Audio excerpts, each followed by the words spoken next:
So, James Comey, the man once at the centre of America's most controversial political investigations, now finds himself under indictment. It's a stunning turn for a former FBI director who's long portrayed himself as a defender of integrity within the system. But this case isn't just about Comey. It's about what happens when justice and politics collide.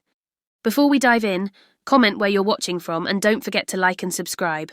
In the last few minutes, former FBI Director James Comey was arraigned in a Virginia courthouse where he pleaded not guilty.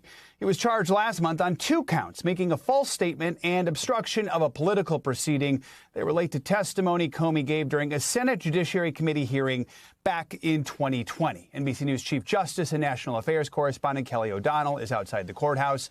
Joins us with the latest. Kelly, first of all, just walk us through what happened during this arraignment. Good to be with you, Joe. This is quick, but that does not make it any less consequential in terms of what this means for James Comey, former FBI director, former prominent U.S. attorney, and for the justice system in a much larger context. James Comey did enter a not guilty plea. He's represented by Patrick Fitzgerald, who himself was a longtime prominent U.S. attorney based in Chicago, had many nationally profiled cases. He's representing Comey. They said that Mr. Comey read the indictment. They waived the indictment reading in court. That's a perfunctory thing. And they asked for a jury trial. That is certainly notable. James Comey said in a video after he was indicted in late September that he has faith in the federal judicial system, believes in his innocence, and wants to have a trial. So that certainly mirrors what he said publicly by asking for a jury trial. Here you see the front of the courthouse. James Comey did not enter there. He was inside the courtroom, but we did not see him on the street, nor would he have seen some of the smattering of protesters who are here. Based on their signs, it would indicate that they are supportive of Comey and concerned about how the justice system may have been politicized in this case, because, as we all know, President Trump has spoken publicly and directed via social media post his Attorney General, Pam Bondi, to take action, to investigate those that he perceives as political rivals. He named several, including James Comey. 5 days after that post, Comey was indicted here in the Eastern District of Virginia. How that came about was also interesting. There had been a career prosecutor who was the U.S. attorney here. He was fired. Then an acting attorney, a U.S. attorney, was put in place. She came from the White House as a staff member to the president, a lawyer, but never a prosecutor. She had experience in insurance law and was a part of the president's defense as a private citizen, and most recently had been working in the White House. Her name, Lindsay Halligan.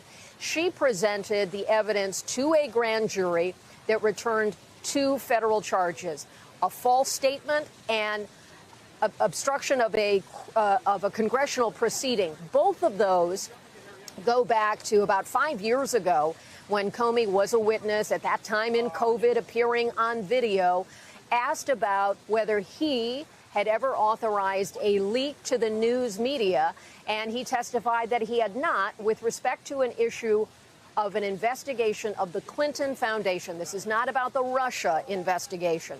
Those are the facts from that time. The government says that they believe he lied to Congress, and that's what will be borne out in court in the process that begins today. This was the initial appearance. It will be some road ahead in the judicial process. And the Attorney General would not talk when she appeared on Capitol Hill yesterday about any conversation she may or may not have had with the president or the White House about the Comey investigation and the prosecution.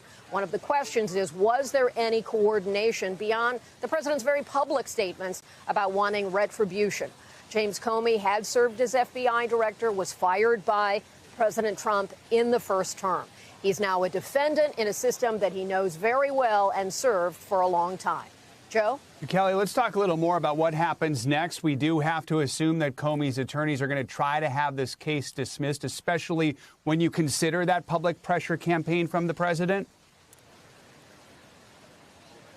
We would expect that there will be those next steps where they will defend James Comey by making the argument, we believe, that this was a vindictive prosecution, looking at public statements made by the president and others, looking at some of the steps that took place, and perhaps looking at internal information that we don't have access to publicly that might have talked about the process under which the administration, through the Department of Justice, the FBI, or others, would have put together its investigation of James Comey that led to evidence that was presented before a grand jury and returned the 2-count indictment.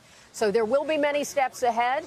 There are those who believe this will be a hard case to make. It requires intent on the part of the person accused of making a false statement, not simply being wrong, but knowingly providing false information.